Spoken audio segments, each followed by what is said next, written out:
Hello மக்களே, குறும்பு குட்டீஸ் சேனலுக்கு உங்களை வரவேற்கிறோம். இன்றைக்கி நம்ம பார்க்க போகிறது ஆடு பண்ணை வைக்கிறதுக்கு ஒரு சின்ன முன்னோட்டமாக நம்ம என்னென்ன பண்ணியிருக்கோம் அப்படிங்கிறத உங்களுக்கு இந்த முன்னோட்டத்தில் காட்ட போகிறேன். ஸோ அதுக்கு ஃபஸ்ட்டு நாங்கள் பண்ணினது வந்துட்டு ஒரு தொட்டி, ஆட்டு தொட்டி ரெடி பண்ணோம். அது வந்துட்டு மூவபிளாக இருக்கணும், எங்கேயுமே ஈஸியாக எடுத்து வைக்கக்கூடியதாக இருக்கணும். ஸோ அதுக்கு இந்த மாதிரி சின்னதாக நாங்கள் வந்து ரெடி பண்ணியிருக்கோம். ஸோ இது ரொம்ப ட்ரெண்டாக போயிட்டுருக்கு. அடுத்தது வந்துட்டு ஒரே ஒரு ஆடு மட்டும் வாங்கினோங்க, குட்டியோட 2 குட்டியோட. சரிங்களா, நாங்கள் ஃபஸ்ட்டு வாங்கும்போது கெடாயும் பிறவக்குட்டியோட ஒரு ஆடு வாங்கினோம். ஸோ கெடா அந்த பிளாக் அண்ட் ஒயிட் இருக்கிறது தான் ஃபஸ்ட்டு. அந்த ப்ரௌன் கொம்பு இருக்குது பார்த்திங்களா, அந்த ஆட்டுக்கு இந்த குட்டி வந்துச்சு. இன்னொரு குட்டி வந்து சேல்ஸுக்கு போயிடுச்சு. அடுத்தது அது ஃபஸ்ட் ஈத்து. சரிங்களா, இப்போ நாங்கள் எங்ககிட்ட வந்ததுக்கப்புறம் இந்த செகண்ட் ஈத்து தான் வந்துட்டு இந்த 2 ஒயிட்டில் இருக்கிறதும். ஸோ ஒன்று வெள்ளையன் வெள்ளச்சி, அதாவது ஒன்று வந்துட்டு பிறவுக்குட்டி, ஒன்று வந்து ஆடு கெடாய். சரிங்களா, ஸோ இவ்வளோ தான் ஃபஸ்ட்டு நாங்கள் ஸ்டார்டிங்கில் வச்சுருந்தது.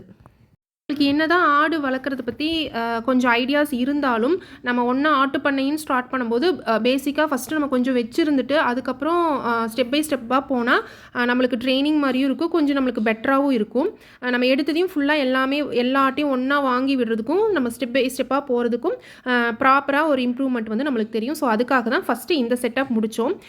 இதில் எங்களுக்கு பெட்டராக போனதுனால நாங்கள் அடுத்த ஸ்டெப்பாக வந்துட்டு சந்தையில் 4 ஆடு கெடாயாக வந்து வாங்கிட்டோம். ஸோ வாங்கும்போது அது ரொம்ப ஊட்டக்குட்டியாக இருந்துச்சு, அப்போ ரொம்ப இழைச்சிருந்துச்சு 1 மந்த் பேக்கு.